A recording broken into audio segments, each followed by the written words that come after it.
Welcome back to the Deep Dive English channel. I'm really glad you could join us today. We live in a world that often feels, well, chaotic, doesn't it? Fast-paced, unpredictable.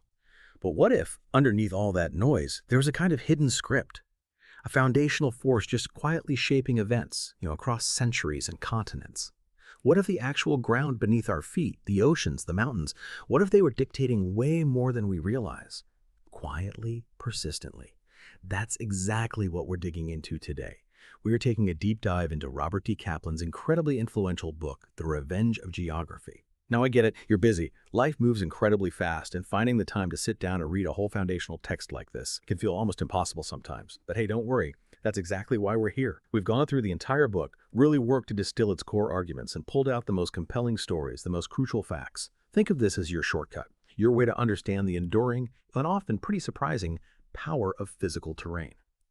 Our goal today is simple. Give you all the key knowledge, all those aha moments you'd get from reading it yourself, but, in a way that fits into your life and keeps you hooked. And what's really fascinating here, if you think about the bigger picture, is how Kaplan really pushes us, challenges us to look beyond just the immediate headlines, beyond the choices leaders make today or the latest tech buzz. He urges us to consider this huge, often unchangeable backdrop geography. And that raises a really important question, doesn't it?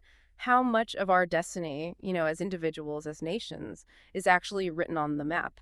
And maybe even more critical, what does that mean for how we navigate the world, how we interpret everything that's happening? Exactly. So our mission for this deep dive is to pull out those absolutely essential nuggets of knowledge, those really impactful insights from Kaplan's work. We want to help you see the world with fresh eyes, really grasp the deep historical patterns that, frankly, still dictate so much of our present and our future. So let's unpack this. Let's start seeing this unseen hand of geography in action. Let's jump right in. This core idea.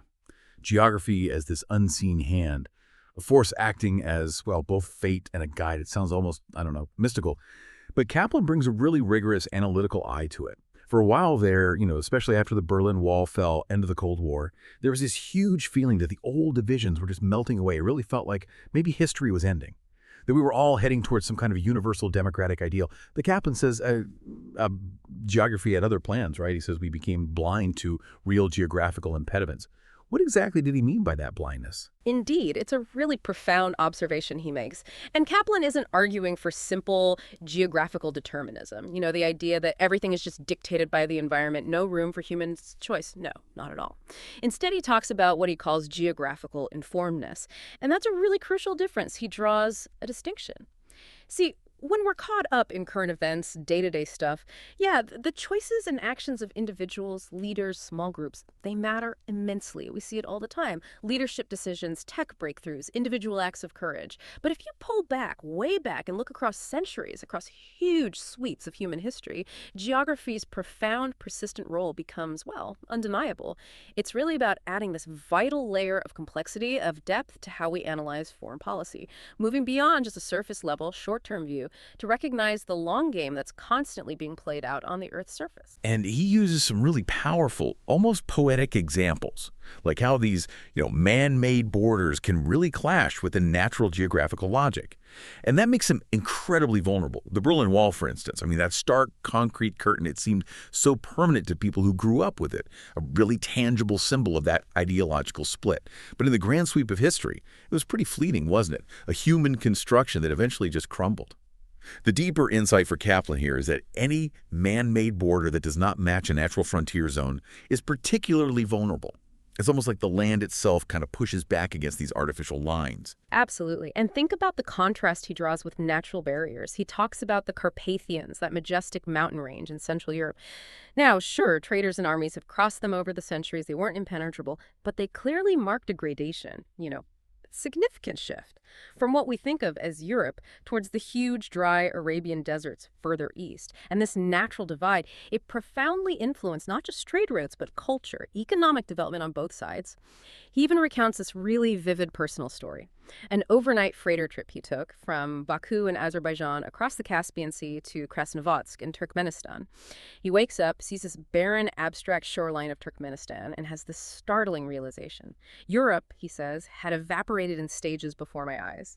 The Caspian Sea, acting as this natural border, it just heralded the Karakum Desert, and with it, a whole history of repeated invasions against what he calls a naked and unprotected landscape, where civilization just struggled to put down deep roots. That direct experience really hits home, doesn't it? How quickly natural geography dictates historical patterns, shapes destinies. Wow, that image is so powerful. Europe just evaporating, giving way to a completely different reality shaped by the land. And he also brings up the Khyber Pass. Most of us probably just picture it as a mountain range, right? A tough crossing between Afghanistan and Pakistan. But Kaplan shows it's way more significant than that. He calls it the very heart of an Indo-Persian and Indo-Islamic continuum, this deep historical cultural reality. It's sculpted by the land itself. And it challenges those artificial state borders we see on maps today, those political lines. They don't really capture the organic whole of that geographical zone. And that leads to these persistent tensions, identities that just defy modern map making. It's a really strong reminder that history and culture are often carved by the land, not just by treaties. Okay, so we've got this foundation, geography, as this deep underlying force. Then Kaplan takes us on this amazing historical tour. He shows us how different thinkers throughout history read the map, understood its power. It's like a masterclass in geopolitical thought going way, way back. He starts with Herodotus. Many call him the father of history, right? But Kaplan also positions him as the kind of father of geography, too. What makes Herodotus so important here? Herodotus, writing way back in the 5th century BCE, he really provides the perfect model for that partial determinism Kaplan talks about. Herodotus was looking at a world where, yeah, the physical map definitely loomed large. It influenced customs, lifestyles in really profound ways. But crucially, he also saw that individual passions, human ambitions, specific decisions, they could still have absolutely devastating political consequences. Herodotus believed that custom is king of all, a really profound insight. But he also got that these customs, how people mourn their dead, their specific hairstyles, all sorts of things, were often a direct result of the landscape of their historical experience in that place. So the key thing for a political leader, according to Herodotus, having knack for just what's out there, a deep intuitive grasp of the terrain and the people shaped by it. Without that, you were bound to make tragic mistakes. Think about that story of the Scythians. Artabanus warned King Darius, don't go to war with these nomadic, cityless people. Darius ignored him. And his huge, well-equipped army, they suffered badly because they had no target.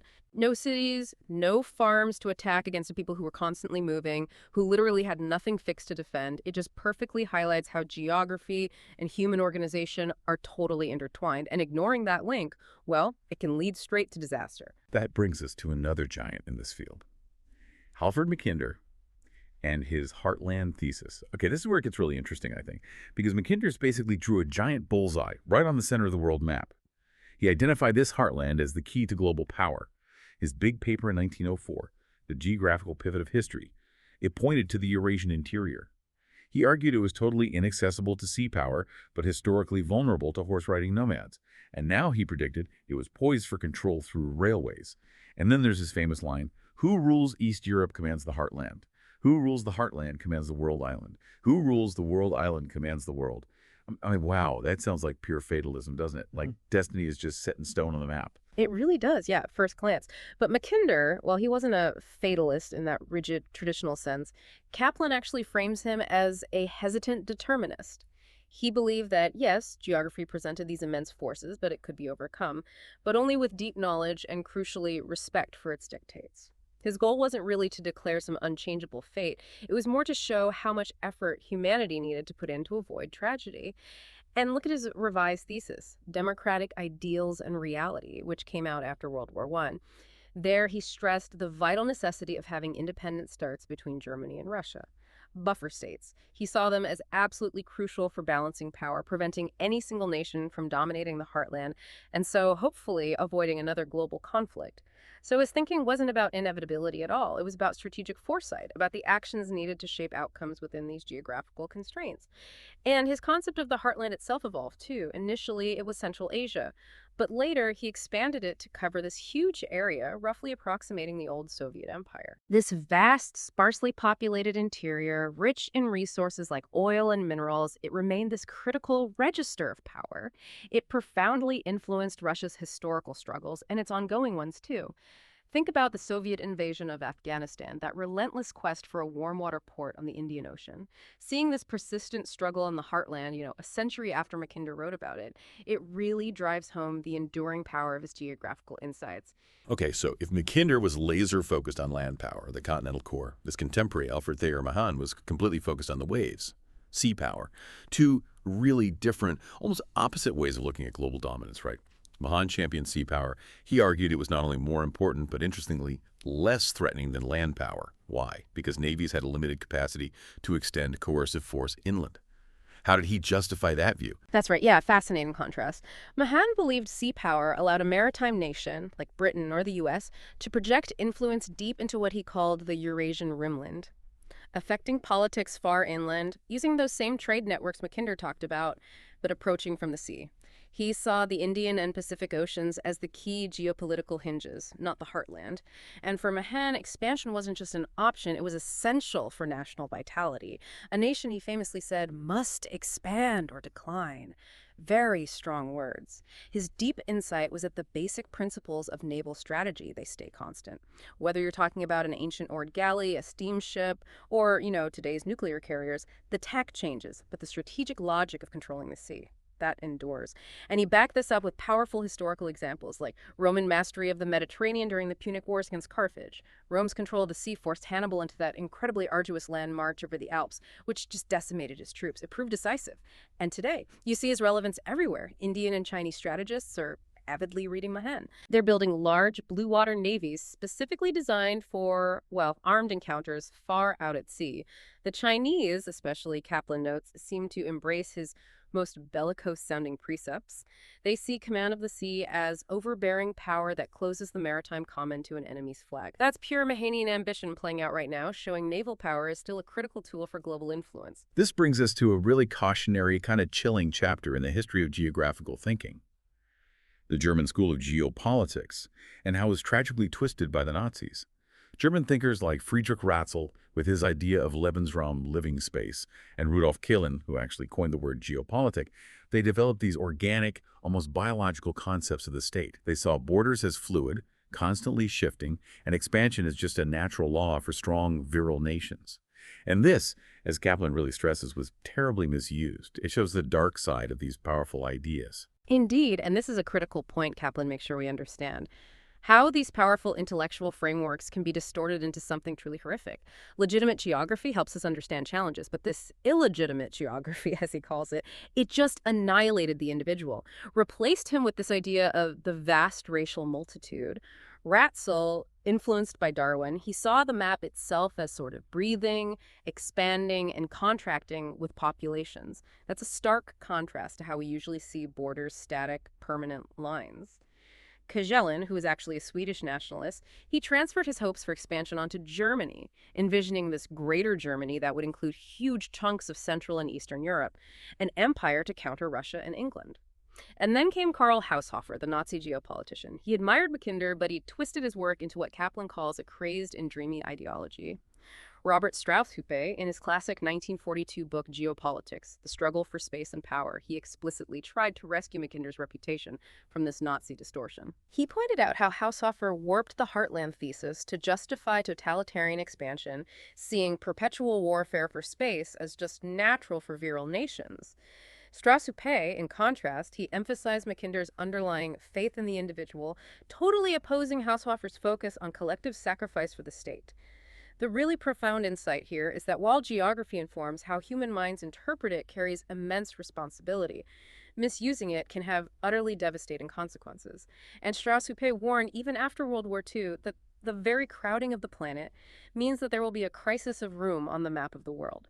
It underlines that this competition for space, it endures, but it absolutely must be pursued in a way that respects human dignity. Okay, so after digging into all these powerful, sometimes scary geographical theories, it's natural to ask, if the map isn't entirely destiny, then what's our wiggle room? How much agency do we really have? Can we push back against the lines drawn by nature, the forces of history? Kaplan keeps stressing that geography informs rather than determines. But what does that actually look like in practice? How does human choice fit in? That is the crucial nuance, isn't it? Kaplan always reminds us that despite geography's huge influence, human agency, ideas, decisions, they remain absolutely critical. He brings up Margaret Yourcenar's Memoirs of Hadrian, where she saw human efforts as these amazing prodigies that almost made up for a monstrous mass of ills. And similarly, James Joyce's Ulysses, where Stephen Dedalus affirms his significance as a conscious, rational animal against the generic conditions imposed by natural law. The point is, we're not powerless, but our power operates within specific, often very ancient constraints. What's really fascinating is how human ideas and sheer will can, in some cases, truly transcend physical boundaries. The Jewish historical narrative is such a powerful example of this. Here you have a religion, a culture thriving in scattered cities all over the globe for 2,000 years, seemingly averse to the dictates of geography. It just demonstrates the incredible power of shared ideas, of human agency to sustain an identity despite immense physical separation and often terrible adversity. That's a profound point, how human will can almost create its own geography of shared ideas, of identity. And in a more recent context, Kaplan talks about Central Europe.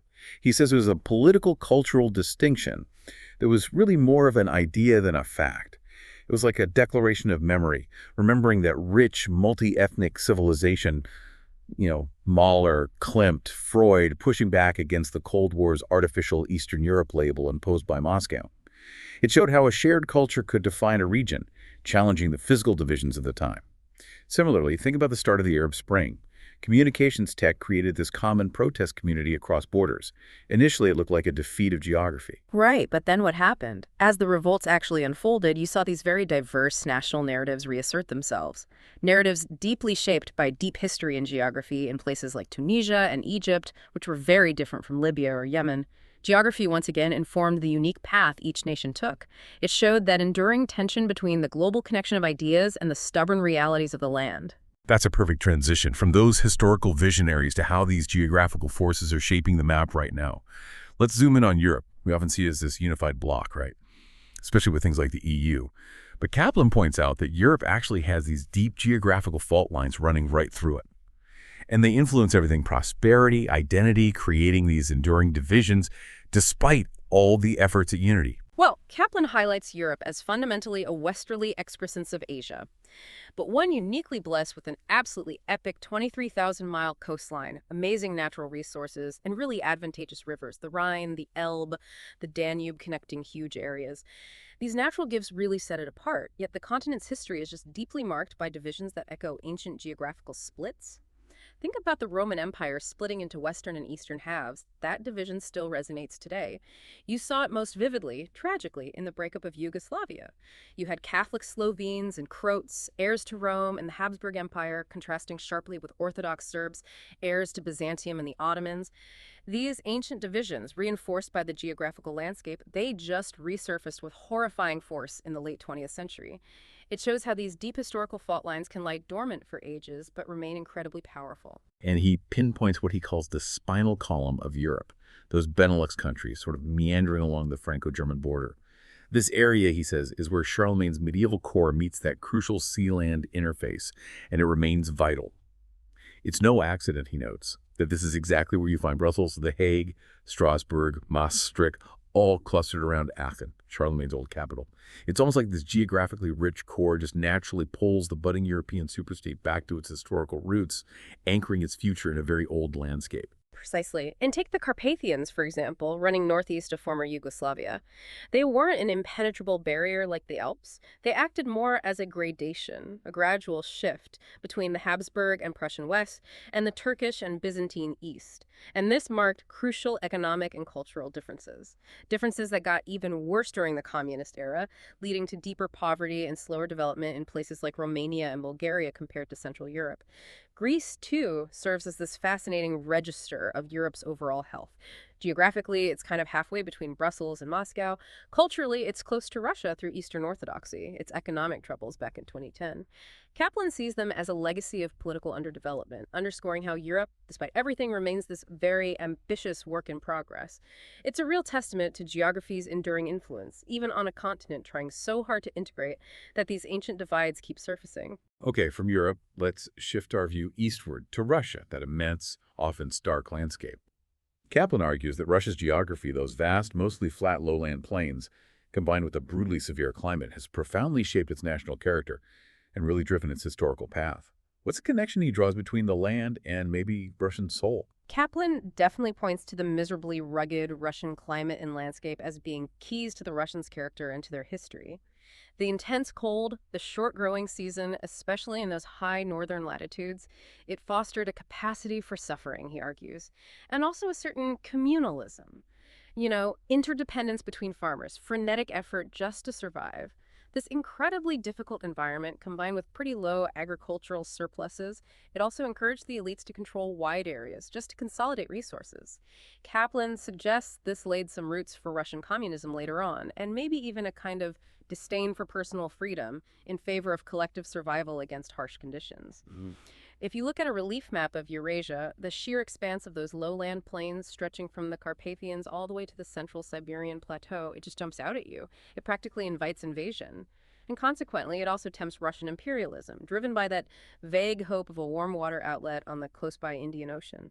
This huge open landscape made them feel perpetually vulnerable, driving this deep-seated need for expansion, for strategic depth. And that's why we see this history of just relentless expansion, isn't it? From the early 17th century onwards, Russians carved out what Kaplan calls a boreal riverine empire beyond the Yenisei River deep into Siberia. Can you explain that a bit more? What does that look like on the ground? How did rivers in that cold northern landscape actually help that kind of expansion, and why was it so vital for their sense of security? Yeah, it's a great question because in a land dominated by vast, often impenetrable forests, taiga, and just extreme cold, the great rivers flowing north to the Arctic Ocean, they became natural highways. Fur traders, Cossacks, settlers, they used these waterways to push eastward, setting up a network of forts, little settlements along the banks. It wasn't so much about conquering territory in the way we usually think of it. It was more about securing control over resources, especially furs, which were hugely valuable in establishing that strategic depth we talked about. It was expansion driven not just by ambition, but by this perceived vulnerability on a flat, open plain. And the post-Soviet era, that saw a dramatic revenge of geography, as Kaplan puts it. Russia, suddenly much smaller after the USSR collapsed, became geographically vulnerable, especially in its huge, sparsely populated Far East, right next door to China, where the demographic pressure from its neighbor is just immense.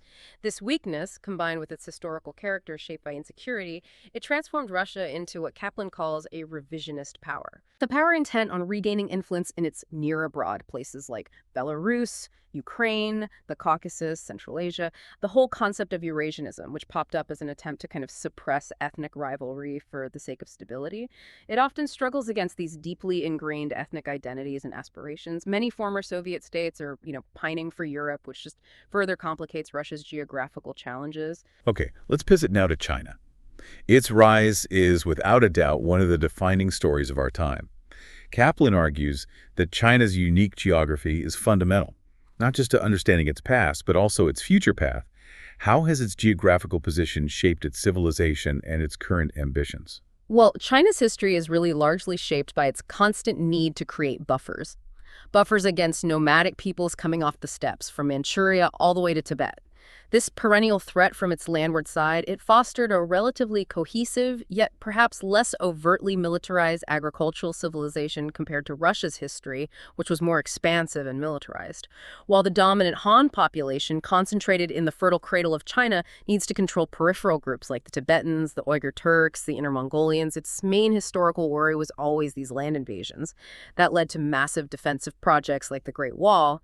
That immense wall, while it wasn't always effective in actually stopping invaders, it certainly reflects this deeply ingrained geographical anxiety, a strategic focus on land defense for millennia. And China has its own history of deep territorial wounds. Right. Losing huge territories in the 19th and 20th centuries to European powers, to Russia, to Japan. Kaplan points out this led directly to Mao's irredentism, that political drive to reclaim lost territory. And those maps of Greater China showing up in schools, it clearly fuels this deep-seated desire to regain lost influence, lost integrity. And today, we see some really dynamic shifts happening on its borders, especially with Russia. Yes, absolutely. The Russian Far East, demographically barren, as Kaplan describes it, but rich in resources. It now faces what he calls creeping Chinese demographic and corporate control.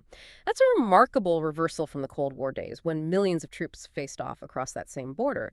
And with its land borders now largely stabilized through agreements, China is aggressively developing its sea power. It's building a truly great navy. Why? To assert dominance in what strategists call the first island chain. That's the arc formed by Japan, Korea, Taiwan, the Philippines, and so on. It's pushing directly against American sea power in the region. Think about that 2009 RAND study Kaplan mentions. It provocatively predicted the U.S. would be unable to defend Taiwan from a Chinese attack by 2020. Now, whether that prediction was exactly right or not isn't the main point. It highlights China's huge strategic geographical advantage, the proximity. Compared to the U.S. needing to project power half a world away, it signals a major shift in the balance of power in maritime Asia, directly tied to Kaplan's insights on sea control and geographical advantage. Moving south from China, we hit the Indian subcontinent. It's a world unto itself, for sure, but also this profound crossroads, a place where its geography really opens it up to historical influences from outside. What is it about India's geographical makeup that has made it both this powerful civilization and yet at times quite vulnerable? Kaplan really emphasizes that India, even though it's a subcontinent, has natural boundaries that are nevertheless quite weak in places, particularly in the northwest. This area, connecting it to the Central Asian steppe and the Persian-Afghan plateau, he calls it a fluid cultural organism. And that weakness explains the thundering invasions and infiltrations from West and Central Asia that have historically just disrupted its political unity again and again. The rich plains of the Punjab, watered by the Indus River. They served as this tempting, relatively easy entry point for wave after wave of invaders. It led to this incredibly complex history of conquest, resistance, and cultural mixing. That really helps explain the incredible cultural blending we see there, doesn't it? Like Urdu, Pakistan's official language, drawing so heavily on Persian and Arabic. Or the historical idea of al-Hind, which covered eastern Iran all the way to western India, dominated by Persianized Muslim populations. It shows India as this vital extremity of the greater Middle East, not just some totally separate entity. So if these invasions were so common, why didn't a single unified empire always manage to hold it all together? Right. Well, the Mauryan Empire back in 321 BCE achieved this rare early unification of much of the subcontinent, demonstrating the potential for a single state to employ geographic logic over a vast area. That unity was often pretty fleeting. Look at the Mughal Empire, for example, founded by a Chaghtai Turk from Uzbekistan.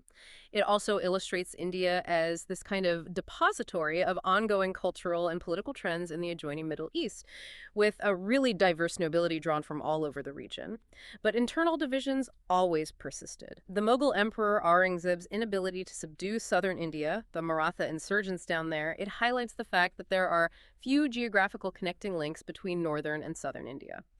Governing across the whole vast subcontinent has always been a massive challenge, thanks to its internal geographical fragmentation. And this geographical complexity, it contributes directly to the tensions we still see today. Pakistan, for instance, grew out of the Indus core. Kaplan argues it's really no more artificial than India itself, especially with the vital Punjab region split right between them. And then there's Kashmir. Oh boy. This tangled, high-altitude territory disputed by Pakistan, Afghanistan, India, and China. It's just a cauldron of ethnic and religious divides. Kaplan notes something fascinating here. Even in our age, where technologies that defeat geography, like new media, these same technologies also have the capability of enhancing geography's importance. How? By amplifying hatred, historical grievances, making solutions to these deeply rooted conflicts incredibly difficult. India's future power, its ability to project influence, really hinges on moving beyond these geographical traps. Okay, now let's turn to perhaps the most intensely interwoven and often volatile region on the map, the Middle East.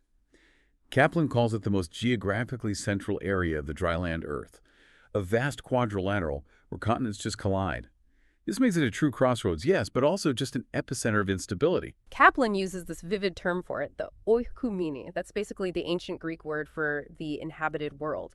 And for Kaplan, this isn't just some historical curiosity. It's a powerful way to describe the Middle East as this incredible stew of migration patterns and consequently clashing ethnic and sectarian groups.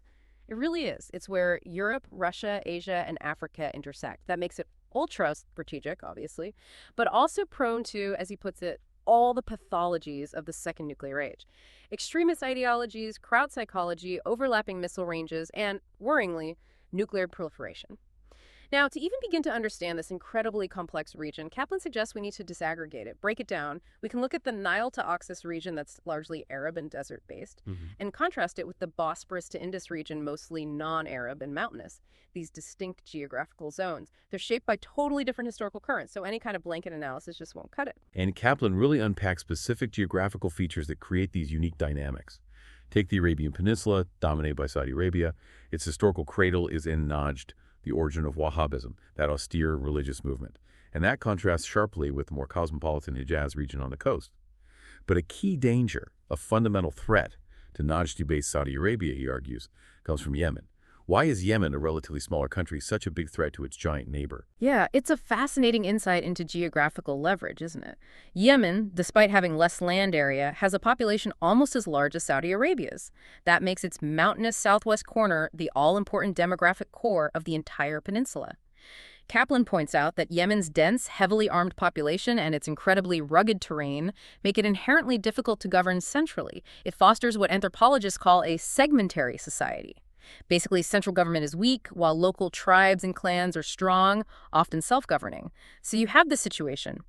Well over 20 million aggressive, commercial-minded, and well-armed people, as Kaplan describes them, living right next door to Saudi Arabia.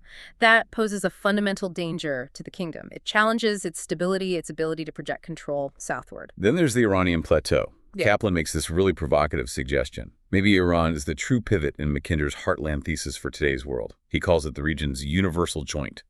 What makes Iran so pivotal, geographically speaking? Iran's geography really gives it an extraordinary strategic position. It essentially straddles crucial energy fields and continents, the Middle East proper on one side, Central Asia on the other. Plus, it has this venerable record as a nation-state, a sophisticated, ancient, urbane civilization. All this makes Iran absolutely fundamental to global geopolitics, especially now as it's being wooed by both India and China, as Kaplan notes. He describes Iran as having brilliantly erected a postmodern military empire. What does he mean? An empire without traditional colonies or masses of conventional military hardware. Instead, it leverages proxy warfare, asymmetrical weapons, think Hezbollah in Lebanon, and extends influence through aid to groups like the Palestinians. This clever approach allows it to be a kind of superpower within the Middle East, even while its future is critically tied to internal politics and how things eventually shake out in neighboring Iraq. It's a masterclass in how a nation can project immense power by understanding and leveraging its unique geographical position and the complex local political landscape. And we also see the Turkish vortex. Anatolia acting as this crucial land bridge, and Turkey's long history of resisting a purely Middle Eastern identity. You had Kemal Atatürk's pro-Western revolution, and now modern Turkey's neo-Ottomanism under Erdogan, trying to balance between Europe and the Middle East. How has Turkey's unique position shaped its identity and its foreign policy moves? Right. Ataturk's revolution, aiming to make Turkey fully Western, was really the culmination of centuries of Turkish fascination with Europe. But Kaplan argues that the EU's implied rejection of Turkey, largely on cultural geographical grounds, despite its democracy, despite being a NATO member, contributed to what he calls a grand correction in Turkish history. So under Erdogan, you saw this neo-Ottomanism emerge. Balancing historical ties with immediate neighbors like Syria and Iran, asserting Turkey's strong influence in the Balkans and Caucasus through its advanced economy, and championing the Palestinians. This made Turkey an integral organizational force in the Arab world in a way it hadn't been since Ottoman times. Turkey now actively competes with Iran for Islamic leadership, for legitimacy in this more interconnected Middle East, and it's all driven by this geographical identity that is somehow simultaneously European and Middle Eastern. It's a complex balancing act. And then there's what Kaplan calls the Arab quarantine, countries like Palestine, Lebanon, Syria, Iraq. These are often, in his words, just geographical expressions, burdened by artificial borders drawn by colonial powers and suffering from weak central authority. What's the deep insight here about these particular states? That's a really crucial point he makes. Iraq, for instance. It has this tragic history as a kind of perpetual frontier province, constantly a victim of occupation, torn by internal divisions going way back, Sumerians versus Akkadians, Assyrians versus Babylonians, the way the British sculpted Iraq after World War I, forcing together diverse ethnic and sectarian groups within totally artificial borders. Kaplan calls it a witch's brew, and it has plagued the country ever since, highlighting this constant struggle for cohesion. Similarly, Syria. He calls it a critical geographic pole, but also historically an epicenter of turbulence. Its incredibly diverse identities, crammed together by artificial borders, have often been suppressed by brutal tyranny, which of course leads to explosive instability when that tyranny weakens. Even the initial phase of the Arab Spring, where technology seemed to defeat geography, that was temporary. Soon enough, local narratives, deep history reasserted themselves, and you saw the spread of austere ideological Islam in overcrowded megacities. Kaplan sees this partly as a response to the anonymity of urban life, a challenge to weakening states. It demonstrates how, even in seemingly modern events, geography through urbanization this time continues to exert its powerful influence. You know, it really does feel like the world is shrinking sometimes, doesn't it? Kaplan argues this isn't just a feeling. It's a profound geopolitical shift, he terms. the crisis of room. This idea suggests that sparsely populated geography, which used to act as a kind of safety valve, well, that doesn't anymore. The Earth's finite size, combined with disruptive technologies and explosive urban population growth, is increasingly driving instability. It's almost like the world has just gotten too small for itself. Indeed. Paul Bracken, in his book Fire in the East, vividly describes Eurasia as a small room crowded with poor countries, some of which are nuclear powers. That image really sticks with you. This collapse of time and distance intensifies Mackinder's idea of a closed system, where regions that were once effectively separate are now organically interconnected. What's fascinating here is how John von Neumann's old concern that geography was losing its battle against military tech is playing out, but in unexpected ways. The simple, finite size of the Earth is becoming this undeniable force for instability itself, and disruptive technologies are a huge part of this. Think about tactical nuclear weapons, for example. When they're acquired by former Third World countries, they suddenly make large forward military bases extremely vulnerable. That hinders traditional power projection, like America's, and helps pave the way for a more multipolar world. Suddenly, long distances just collapse and vulnerabilities are massively amplified. Absolutely. Bracken points out that even without being detonated, nuclear weapons are used constantly for political maneuvers, implicit threats, deterrence, for drawing lines in the sand. And now, more countries will want this psychological advantage, often lacking the stable bureaucratic controls of the Cold War powers, and maybe motivated by sheer rage. This second nuclear age, as they call it, is vastly different from the Cold War's sort of detachment and rationality. We also see these Malthusian echoes. Surging populations in the greater Middle East, combined with dwindling resources like groundwater, especially in places like Yemen, create immense political pressure. Even if Malthus's specific predictions about food weren't quite right, his underlying principle about populations reacting to the physical limits of their environment, it gains frightening new relevance. And right at the heart of 21st century geography, Kaplan identifies the megacity. These sprawling urban centers, especially in developing countries, they're growing at an incredible pace, creating, as he puts it, fertile petri dishes for the spread of both democracy and radicalism. This phenomenon, over half of humanity now living in urban conditions, is happening on a global scale for the very first time in history. Kaplan, drawing on the ancient insights of Ibn Khaldun, describes how these crowded impersonal environments lead to a kind of metamorphosis of religion and identity. Traditional soil-based religions often transform into more austere ideological faiths. Why? To regulate behavior in these vast slum settings where extended family ties are weaker, this can fuel new forms of nationalism, new forms of religiosity that seem to transcend traditional geography. Even as, paradoxically, small groups of irregular fighters in intricate mountain landscapes, think Hezbollah in Lebanon or the Taliban in Afghanistan, still use local terrain brilliantly to bedevil a superpower with precision missiles. The revenge of geography is happening at both the macro and the micro level, local and global, all at the same time. Okay, let's shift our focus now to America's destiny in this crowded, interconnected world. America's always had this incredible geographical advantage, right? A kind of natural fortress, blessed by vast oceans on either side, a unifying interior. But even that is changing, isn't it? Kaplan argues it's really time for a fundamental rethink of America's grand strategy. Kaplan certainly acknowledges how America's screen of ocean and the sheer interconnectability of the well-watered interior fueled its incredible rise to global power. Those were immense historical advantages, no doubt. However, he also highlights the harsh geographic reality of trying to deploy large ground forces across two vast oceans. It makes military operations insanely expensive, as the logistics of the Iraq War vividly demonstrated.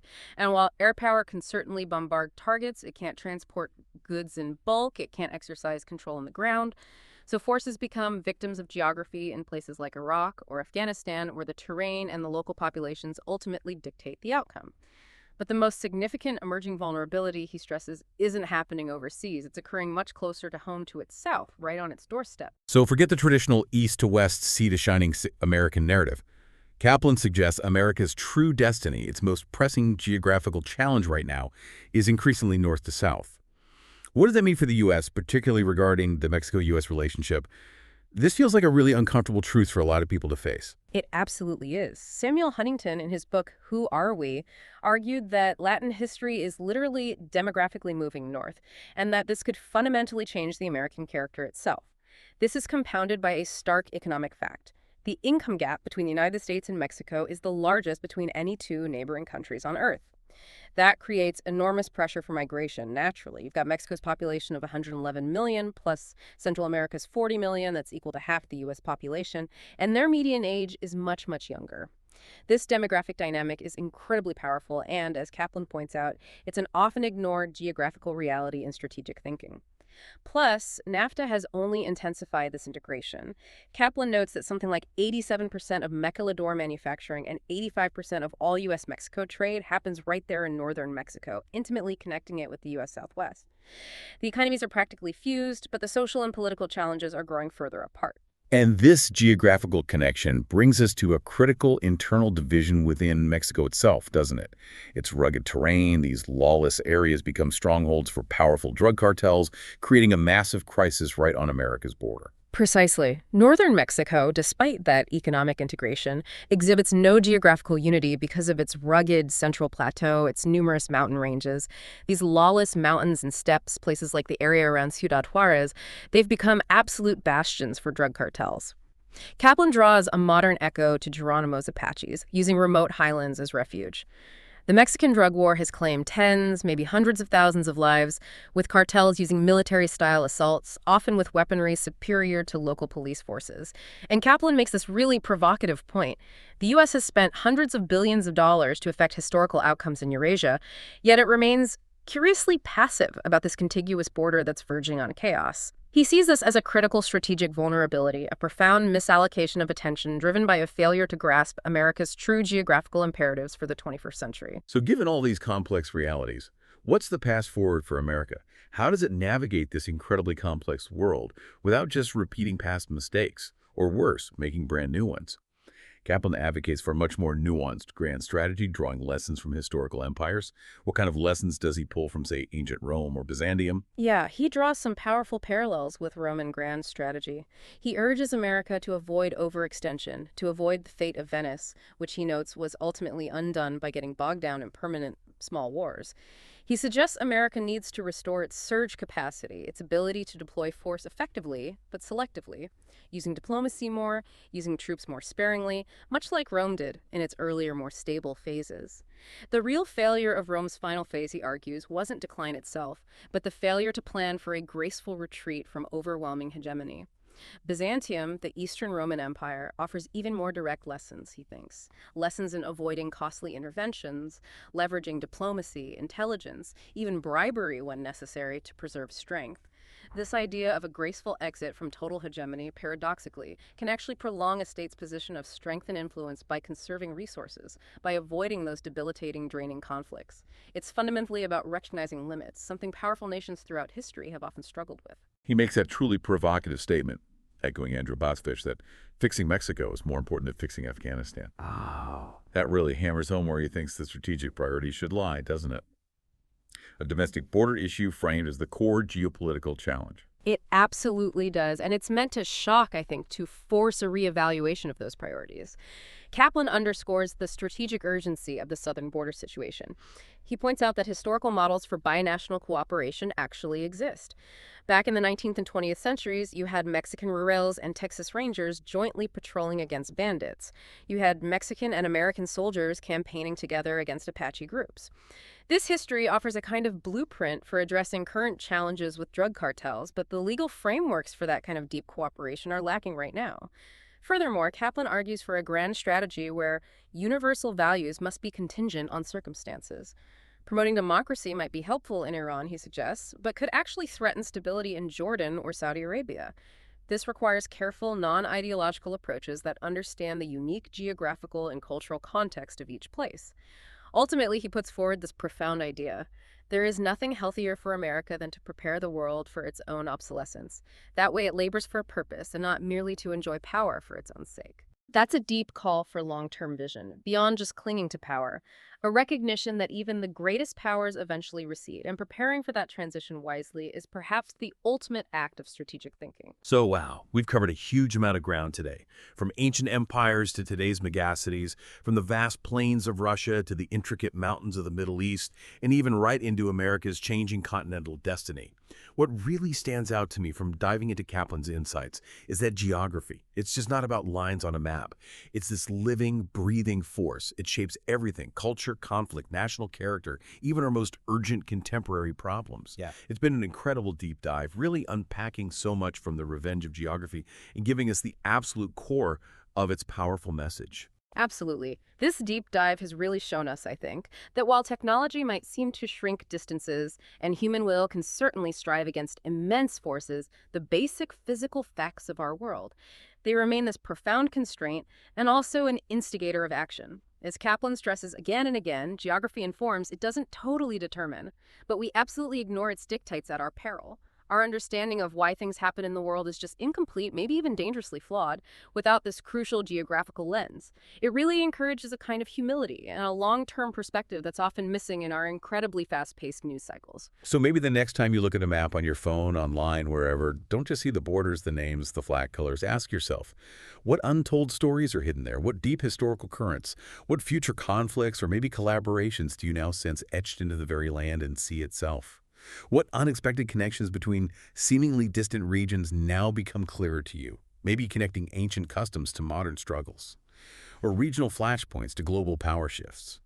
How might this deeper understanding change the way you read the news, or maybe even how you think about your own place in this complex world? And if we connect this to the really big picture, maybe consider how our heightened awareness of these geographical realities, the ancient ones and the ones still evolving, might empower us collectively to make wiser decisions. It really urges us to approach things like foreign policy with greater humility, greater pragmatism, understanding the deep-seated forces that are always at play, even in a world that feels increasingly closed and crowded. It's about seeing that enduring stage on which all human drama unfolds, and finally recognizing its silent but incredibly powerful influence. That's a truly profound thought to leave us with. Thank you so much for joining us on this deep dive into Robert D. Kaplan's The Revenge of Geography here on Deep Dive English. We really hope you'll carry this new perspective with you and keep exploring the world with curiosity. Until next time.